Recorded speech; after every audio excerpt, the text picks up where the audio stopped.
People who work in IT, what's the wildest thing you've discovered/had to do while at work? Story 1. Back when I first started ages ago, a woman called in and said, "My mouse isn't working." I asked her if it was wired or wireless. "I don't know. Why would I know that?" "What do you mean? Is it wired or not? Is there a wire on it?" I said, "I don't know. This isn't my job to know, it's yours." So I asked her if she picked it up and walked away. How far would she get? I was the one that got in trouble. Story 2. Big company. Couple of hundred users, each with their own network drive, hot desking scenario so they could get their docs, no matter where they sat in the call center rest of building. The server that housed the home drives, as we called them, was running low on disk space, so we sent out emails to everyone saying the shared drives were for work docs only, and that we could see images, MP3s, MOV files, etc., and that these should be deleted if not work-related. Fast forward a few weeks and the disk usage has gone down, but still really close to full. So the lowest paid member of staff, me, was to find the worst culprits and report back on what the largest content in their drive was. The very first person I checked had a huge drive, most under 500 MB, this was 10 SGBs, sorted by size 2GB plus .mov file, named totally randomly with numbers like 938290843200834, opened at CP, FML. The subsequent police-led shitshow was not what I needed to be involved in at 19 years old. Story 3. An outgoing software dev put an Easter egg in our ERP before he left. Anyone who typed the word raptor in any text field would have a raptor from Jurassic Park fly across their screen with a loud screech. Only 3 of us on the team knew about it. Little over a year later, during a demo of our asset management module, a manager asked about inputting vehicles. The trainer asked what kind of vehicle he drove, an F-150 Raptor. So the trainer, as a demo, input the vehicle description and bam! Comes screeching with this Raptor flying across the screen in a room of 50, 60 people, including our CBO and most of our upper managers. My wife is one of those upper managers, so she sees me in the back of the room trying so hard not to laugh. She gave me this look like, "Really?" Our boss just calmly said, "Well, that's not a bug or a feature. Looks like we'll need to fix that."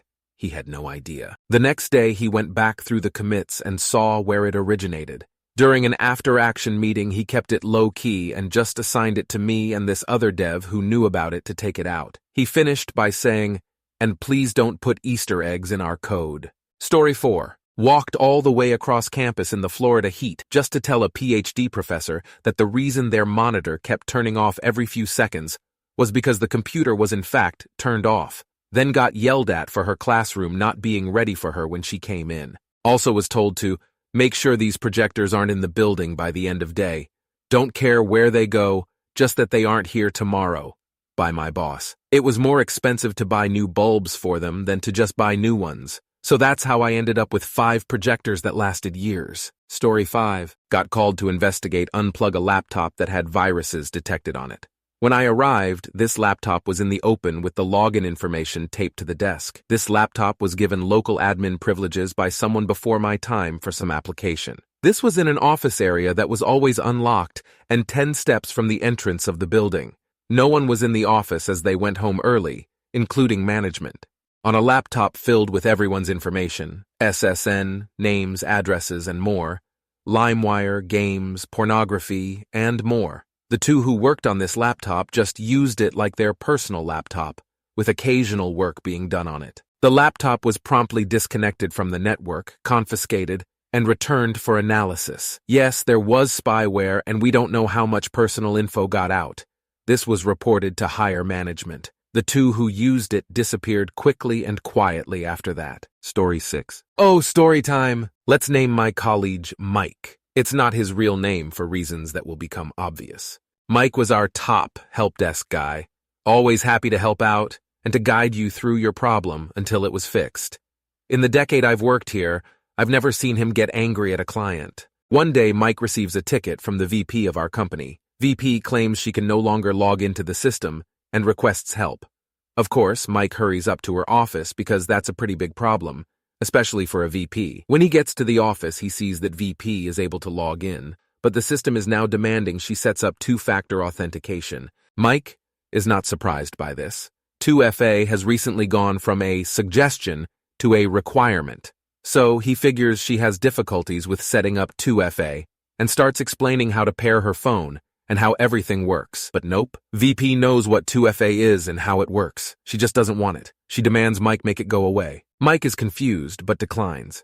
2FA has become mandatory, like I said, and he can't simply make it go away. So he explains again that it's required and that she, as VP, is especially crucial to set it up properly. Even the CEO has it set up and has been using it since it was first introduced. But VP is adamant. She demands an exception and demands it now. But Mike refuses again, mostly because he literally does not have the power to do what she asks, even if he wanted. So VP takes the next logical step. She calls up the CTO. The CTO is absolutely baffled. All he was told by VP is that Mike is refusing to help her, and he knows that Mike is our top help desk guy. He wouldn't just randomly refuse help. He marches up to the VP's office to get the finer details. After about 15 seconds of explaining, he instantly sides with Mike and tells VP that she's shit out of luck and that 2FA is mandatory, no exceptions. Probably realizing she can't just bully the CTO into submission, she finally relents and agrees to set up the 2FA. Mike quickly helps her through, and 5 minutes later, they're out of the office. A few hours later, Mike is called by one of VP's assistants. None of them can log in anymore, they claim. Mike goes back up and guesses they probably are also confused by the now mandatory 2FA, and in a way, they were. As it turns out, they couldn't log in anymore because they were logging in with VP's account. A bit of questioning later, and the truth comes up. VP has simply been giving out her username and password to her entire team, tilde 20 people, so they can do her work for her. That's why she was so adamant on not setting up 2FA. With 2FA enabled, her cronies can now no longer simply log into her account. She now has to constantly go around and hand out her 2FA token, or, God forbid, do her own work. Mike raises this obvious security concern with his manager, who, according to rumors, facepalms and immediately escalates the issue. Higher and higher it goes, with facepalms all the way, until it comes back to the CTO, who facepalms the hardest and mutters, "Of course she did." He schedules an urgent cybersecurity training for her, which she declines. CTO calls her office and explains in quite certain words that this training is not optional and she is expected to be there. Last I heard, she did show up and still has 2FA enabled. Story 7. Received a call from the FBI Cybercrime Division. Said be at a conference room at one of my healthcare clients in an hour. Got my team together and showed up. Was informed that a large medical practice that used our software had been infiltrated by a hacker that had posted a video of himself on some kind of dark site walking around their large office, 500,000 square feet, and bragging about his expertise and claiming to own our network. They played us the video. He was employed there as the night security guard. We quickly saw that he did not gain access to our net. They informed us that he had given his notice and his last day would be Thursday. He has posted a bunch of threats to the dark side about what would happen that next holiday weekend, after he was gone. It did turn out that he had gained access to the network of the surgery center in the same building, and he has used that access to remotely disable the HVAC system for hours at a time during surgical procedures. On his last day, the FBI rolled up at night, waited for the older security guard to leave the building to patrol the parking garage, then knocked out all power and lights to the big building, lock all the doors, pulled up in about 8 black vans, about 30 guys with submachine guns jump out, sweep the building, arrest him, and quickly leave. We were counseled to shut down the network for a week, in case he had planted time bombs to be triggered near the 4th of July. We did. Turns out he had a young wife and 2 kids, was offered a plea deal for 3 years in prison, decided to go to trial. I was a witness. He was sentenced to 11 years. A twist. The pastor at his church testified as a character witness, said he had never had an issue with him. Turns out the FBI had hacked the church computers with a warrant and found that he had been fired as the IT guy at the church. Pastor was charged with perjury and sentenced to prison too. Story 8. Got paged one night because of a data outage. Turns out one of our on-call response folks went into the server room, locked themselves in, and unplugged several machines. This caused several data outages, which caused a page and thus someone driving in to resolve it. This was a major military mission critical system, and this guy thought the best way to get someone's attention was to break a bunch of stuff. Story 9. This wasn't at work, but at a LAN party. Had a guy in a CS 1.6 tourney had a system was constantly overheating and locking up. Opened it up to find it caked with dust. A few people split the job of cleaning it, and I was given the CPU heatsink. I didn't have my tools, and all I had was some plastic utensils and with what was in the bathroom. The sink was too small to get the heatsink under it, and the knife was not getting it off. So I just stuck the heatsink in the relatively clean toilet. All of the caked dust and gunk came off. I was able to shake it off, put it under the air dryer, apply some thermal compound on it, and put it back in the machine. The other guys got the rest of the system cleaned up. I didn't tell him I flushed his heatsink in the toilet. Story 10. Emergency flight from CA to GA because they were getting alarms on their new system, flew out at like 4 a.m., got on site at 9 a.m., told to come back at 9 p.m. Got a hotel, slept, came back on site 9 p.m. Customer stated that someone used a cable from the PDU to log into system, but plugged it in wrong when done. But they were no longer getting alerts. I looked at it. It was correctly cabled. Apparently someone had noticed and put it back correctly, left site, and flew back home. 23-hour day just to look at a cable label. They probably got charged like $10K to have me go on site, if not more. Story 11. As a consultant software dev, I got called into a client office on a Saturday to help fix a hardware issue because the regular IT staff was non-responsive. They sucked. We were changing a bad memory card on a server, and my boss asks me to unplug the top box. I was averaging about 90 HRs a week, so I was fucking cooked, and I unplugged the wrong machine. This was a travel agency call center doing $1M/day, and this machine was in the call center server stack. We freaked out, of course, and my boss walked out onto the call center floor, quietly asking if everything was running okay, LOL. Luckily, it was a benign marketing server, and everything was okay. Lesson learned: don't let the software dev in the server room. Story 12. I was doing some evening maintenance on some computers at a lawyer's office, and when I connected to the reception computer, I was greeted to a full-screen video of two dudes having a grand time. This lawyer is super religious, and I didn't think it was him. I called him at 7:30 p.m. on his cell phone and asked him if he was in the office. He said no and asked why. I explained what had happened, and he jumped in the car to drive to the office and find out what was going on. Turns out the receptionist left the computer logged in, and the nighttime cleaning crew thought that was a good time to watch some gay porn while he was cleaning. The dude got fired, and the lawyer asked me to run a full malware scan to remove any viruses from the gay porn site. Bonus second story from the same job. I was migrating data for an older female lawyer from a different law firm. The mouse she was using double-clicked sometimes when I single-clicked on something. I was moving documents to the new computer and the mouse double-clicked on a randomly named folder. The screen was filled with large thumbnails that I still wish I could unsee. The super bitchy lawyer lady was on her knees in a small plastic pool, and she was being peed on by at least 4 guys. I finished up as fast as I could and got the hell out of there before the lawyer lady finished her meeting. I couldn't look at her after that. Fortunately, she left for a different law firm about 6 months later. Story 13. T for medical professionals. Big institution. Doctor brings in a dead laptop. They killed it by spilling something on it. They were stupid and didn't back up any data. So my task was to pull the drive and recover their files. Open up the laptop and learn it's full of body lice. Full. So I double-bag the laptop, call facilities to report an infestation. My shop gets tented and fumigated. Their lab gets the same treatment. Meanwhile, I leave work, drive to Walgreens, get a couple home delousing kits, drive home, strip down in the backyard, and delouse myself. May have been paranoia, but I ended up tossing my clothes in the backpack I used to carry to work. I even tented my car for 3 days, that was fun, to kill any bugs that may have hitched a ride.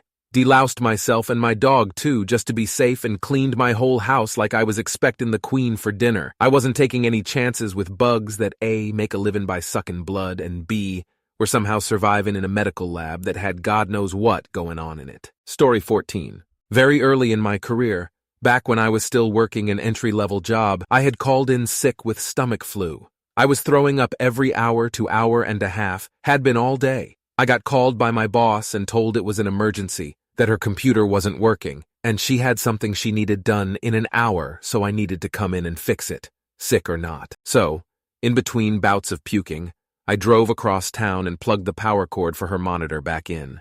Not even the end in the monitor itself, the end in the wall. She hadn't even taken 2 seconds to make sure it was plugged in before she dragged me in with stomach flu to fix it for her. Story 15. Come into the office and my door is shut. My PM and lead are in there. They have to show me something. Turns out, a contractor had dumped a bunch of photos off a USB drive to a shared computer when he got back from vacation. Well, there were some naughty photos of him and his wife. Nothing overly explicit, but full frontal nudity. So I escalate to my boss and we get security involved. They don't see it. Dude, it's an open drive on a shared PC, but I gave to show them. So now I've had to see a pic of this guy's junk a second time. Security determines while inappropriate, does not appear malicious, so up to us. We talk to his supplier and decide to keep him on, but he's on thin ice. He's done good work on the project to date. Fast forward about a week. We are doing breakfast for our org. I'm sitting talking to my boss and the dude comes in. My boss immediately starts giving me shit about it, in a playful way. He apologizes, but all I can think of is him and his wife's nudes. Fast forward a couple months and we fire him. He filled up his personal car at a company fuel pump. Kicker is he falsified a vehicle number. We paid mileage. Story 16. Worked at a law firm where we had several satellite offices. One of our smaller satellite offices was located on the second floor of a building that caught fire. Went with the boss to inspect the damage, and when I suggested we take the slightly smoky, possibly wet file server back to the office to clean and back up, the lead attorney from that office freaked out on me, telling me I could not take it and that he would hire a local computer shop to clean it, actually yelling at me and repeatedly threatening me, growing more and more wild-eyed as I calmly explained to him why we don't turn on wet machines. Had to eventually get the boss involved, and shocker of shocker, he had a not-so-well-hidden cache of surprisingly open-minded porn in his personal share. Some of it filmed first person, like a lot. Thousands of pictures and several videos of every gender combination of participants. I wasn't involved in the meetings that followed, but he quietly exited the practice shortly thereafter. Story 17. Back when I worked for an MSP, we did a lot of work for law firms. We were a turn-down service kind of MSP, so we did anything and everything requested of us, so long as they were willing to pay for the time investment. Well, one law firm, who was a frequent flyer for me, was working a lawsuit where a bike rider was hit by a delivery truck. He was wearing an Apple Watch at the time, and using the Garmin app to track his heart rate, which also showed his GPS location. I was asked to extract the data for them to use as proof of the timeline and specific location as that was being contested. Long story short, you can see in the data, timestamps, GPS location, heart rate, and speed he was riding. There's clearly a point at which he was riding 1520 mph, and the suddenly stopped, his heart rate spiked, and was irregular for a good while. Then he was moving at a much faster rate. This is in line with when the EMT picked him up and he was being transported. And you can see his heart rate flatline for 20 seconds, spiking twice before beginning again. I'm pretty sure I watched a man die and get resuscitated through Excel. Story 18. I worked for a firm that was contracted to support a chain of rehab centers. We had just taken over, and were in the process of making them HIPAA compliant with their tech, as they were a mess before. Part of this was getting people off of using their personal cell phones and using company desk phones. Well, the CFO and some people in intake, sales, didn't like being forced to use a company phone, so they just submitted tickets every day saying they were broken and complaining that to CEO and board. Also, they could use their personal cell phones. Eventually, the owners of our company were called in and getting chewed out by their CEO for why the phones aren't working, being told we are incompetent. Why can't we fix such a basic issue, etc.? My boss simply asked them if they tried testing the phones themselves. They walked around and tested the phones of the CFO and others, and imagine this, they all work perfectly fine. In the end, the CFO and others were fired and we kept the contract. Same company had another lady that would forget her password like every overday, then call up and yell at us accusing us of changing her credentials. Did contract work for a natural supplement company where the owner wanted the Wi-Fi access point removed because it was making them feel sick. Had a law firm where the on-site IT guy installed their Wi-Fi app inside a metal duct so people wouldn't have to see it. It didn't occur to him that putting an access point inside a literal Faraday cage may cause signal issues.